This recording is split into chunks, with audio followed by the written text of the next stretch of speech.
ఒకసారి డ్రా చేసే circuit 8R/3 మిడిల్లో 2R, మళ్ళీ డౌన్లో కూడా 8R/3 8R/3 ప్యారల్. ఫస్ట్ ఇవి 2 చేయండి, తర్వాత దీనికి ప్యారల్ 2R చేద్దాం.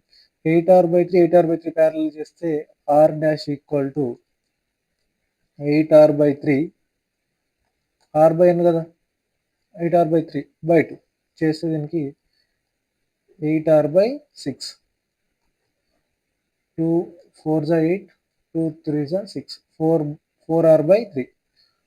ఈ 2 చేస్తే మనకి వచ్చింది 4R/3, దీనికి ప్యారలల్లో 2R.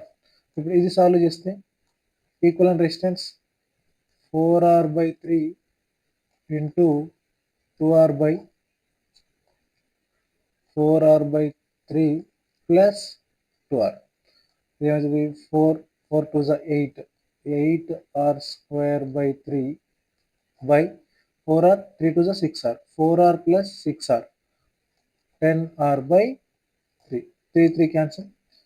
ఫైనల్గా మిగిలింది మనకు ఇక్కడ ఆర్కి ఆర్ క్యాన్సల్. 2 4 8, 2 5 10.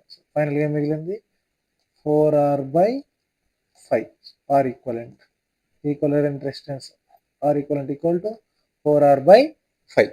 ఇది next folding symmetry or parallel axis symmetry. So ఇది ఇప్పుడు అప్లై చేస్తాం. It is applied along the 2 points about which we want to find the resistance. So ఇంతకు ముందు డ్రా చేసిన సర్క్యూట్ చూపిస్తాను, మళ్ళీ మీకు నేను బ్యాక్ వెళ్దాం ఒకసారి.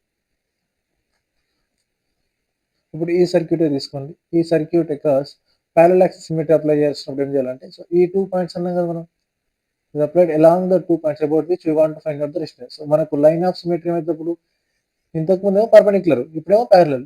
ఈ 2 పాయింట్స్ మధ్య ఫైండ్ అవుట్ చేస్తున్నాం కాబట్టి లైన్ అనేది ఎక్కడ డ్రా చేయాలి? Across this 2 points. ఈ 2 పాయింట్స్ డ్రా చేయాలి. సో ఇట్లా ఇప్పుడు మనకు ఈ లైన్ డ్రా చేస్తే పైన కింద రెండు కూడా సేమ్ ఉన్నాయి కదా సర్క్యూట్స్. సో అదే ఇక్కడ చెప్పింది కూడా. It is applied along the 2 points about which we want to find out the resistance. ఆ తర్వాత ఏం చేయాలి? Then we can fold the circuit about the line of symmetry. Next తర్వాత ఏం చేస్తాం? సర్క్యూట్ని, ఇది లైన్ ఆఫ్ సిమెట్రీ అవుతుంది మనకు. ఇది లైన్ ఆఫ్ సిమెట్రీ, ఇది లైన్ ఆఫ్ సిమెట్రీ అయితే తర్వాత సర్క్యూట్ని ఏం చేయాలి? ఫోల్డ్ చేయాలి. ఫోల్డ్ చేస్తే ఇది వచ్చి దీనిపైన పడిపోతుంది, ఇది దీనిపైన, ఇది దీనిపైన.